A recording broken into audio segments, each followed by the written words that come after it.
तर विरारमध्ये सकाळपासून पावसाचा जोर कायम आहे आणि त्यामुळे पूर्वेकडील मनवेलपाडा या जिल्हा परिषद शाळेमध्ये पाणी साचलंय। शाळेच्या प्रांगणामध्ये पाणी साचल्याने चिमुकल्यांनी या पाण्यातून मार्ग काढताना तारेवरची कसरत करत पुढे मार्गक्रमण केलंय। तर आपण ही दृश्य पाहतोय, विरारमधली ही दृश्य आहेत। सकाळपासून पावसाचा जोर मोठ्या प्रमाणात आहे आणि शाळेच्या प्रांगणामध्ये मोठ्या प्रमाणात पाणी साचलंय। अशा परिस्थितीमध्ये विद्यार्थ्यांना पाण्यातून वाट काढत प्रवास करावा लागतोय।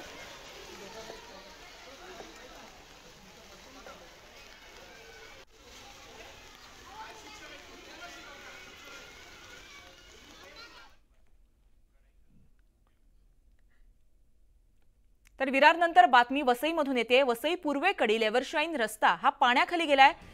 एव्हरशाईन गेट मुख्य रस्त्यावरती पाणी साचल्यामुळे पाण्यातून मार्ग काढताना वाहन चालकांना मोठी कसरत करावी लागते। मुख्य रस्त्यावर पाणी साचल्याने वसईहून मुंबई अहमदाबाद मार्गाकडे वसई फाट्याला जाणाऱ्या मार्गावरती प्रचंड वाहतूक कोंडी निर्माण झाली आहे। वाहतूक पोलीस जागोजागी थांबून वाहतूक सुरळीत करण्याचे प्रयत्न करत आहेत। आपण ही दृश्य पाहतोय, वसई फाट्याजवळची ही दृश्य आहेत। प्रचंड वाहतूक कोंडी निर्माण झाली आहे। पोलीस प्रशासन सुद्धा सज्ज आहे, वाहतूक सुरळीत करण्याचे प्रयत्न सुरू आहेत।